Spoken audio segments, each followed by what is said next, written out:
Assalamualaikum warahmatullahi wabarakatuh. Perkenalkan, nama saya Nancy Agus Pratiwi. Saya dari kelas TBI 2C, NIM saya 206151097. Baiklah, di sini saya akan menjelaskan secara singkat dari sebuah buku menarik yang ditulis oleh Seno Gumiro Aji Dharma, yaitu yang berjudul Ketika Jurnalisme Dibungkam, Sastra Harus Bicara. Ketika jurnalisme dibungkam, sastra harus bicara, bagian 1. Ini menjelaskan bahwa kebenaran dalam kesusastraan adalah sebuah perlawanan bagi historisisme sejarah yang hanya diciptakan bagi pembenaran kekuasaan. Kebenaran di dalam kesusastraan ini adalah fakta meta-jurnalistik yang tidak bergantung pada tanah dan karas maupun komputer, melainkan oleh visi dalam kepala yang dengan sendirinya anti kompromi terhadap pemalsuan sejarah. Bagian 2 dari buku ini yaitu menjelaskan bahwa perkara kualitas tidaklah ditentukan oleh lamanya pembuatan, perenungan, pengendapan, dan lain sebagainya. Cerpen yang ditulis dalam 15 menit ini bisa jadi masterpiece, dan tentunya banyak karya yang ditulis berbulan-bulan cuma menjadi sampah. Kita percaya proses kelahiran cerpen bisa saja lebih lama dari roman, dan sebuah cerpen baru bisa dipahami lebih lama dari Genji Monogatari yang beribu-ribu halaman. Begitulah cerpen yang faktual, terasing di buminya sendiri. Dia diberi penghargaan tapi tidak dibaca, dia diakui tapi dilarang.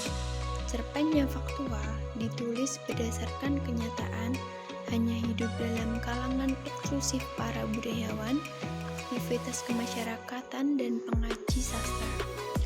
Bagian yang ketiga yaitu pada buku ini itu menjelaskan bahwa pendekatan sastra itu mutakhir yang selalu menolak untuk menghubungkan teks dengan biografi pembuatannya.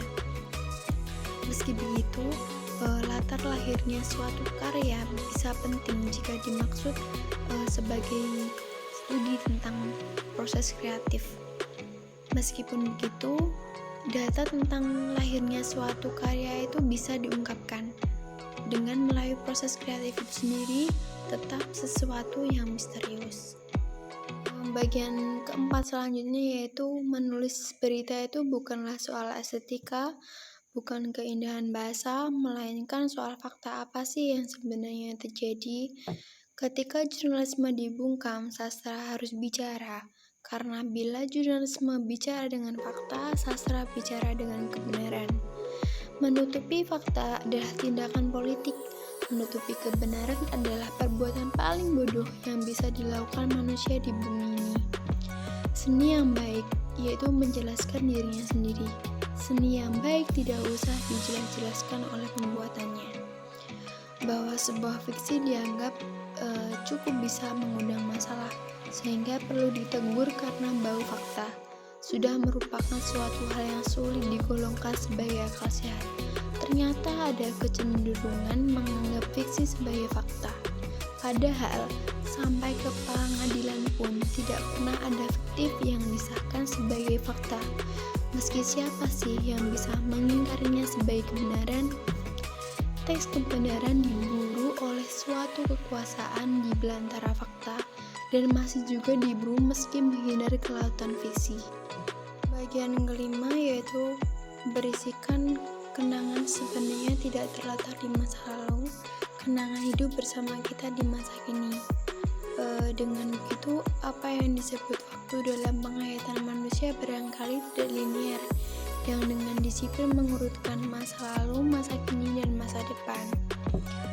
Setiap orang itu mengalami proses yang sama, meski penafsiran dan pengungkapannya itu akan berlainan atau berbeda. Kebenaran bukan hanya yang kita rasakan, bukan yang hanya kita alami, tapi juga termasuk apa yang kita impikan. Begitulah mimpi-mimpi menjadi penulis. Bukan hanya penulis setiap manusia, namun bagi penulis itu semuanya itu hal yang abstrak. Seorang penulis itu mempertaruhkan hidupnya untuk setiap kata terbaik yang bisa dicapainya. Dia juga menghayati setiap detik, gerak, demi gagasan yang mungkin dilahirkan oleh momentum yang dia alaminya gitu. Kemudian hal yang paling penting adalah bagaimana penulis bisa setia kepada sungai kehidupan yang menghanyutkannya, atau bisa dikatakan itu alur kehidupan itu gimana dia menjalaninya itu, sehingga memang tidak ada yang terlalu istimewa dengan menjadi seorang penulis, tidak lebih rendah dan tidak lebih mulia dari bidang tugas apapun yang bisa dipulihkan untuk manusia. Baiklah, itu saja yang bisa saya jelaskan secara singkat dari isi buku tersebut. Terima kasih, semoga bisa bermanfaat. Wassalamualaikum warahmatullahi wabarakatuh.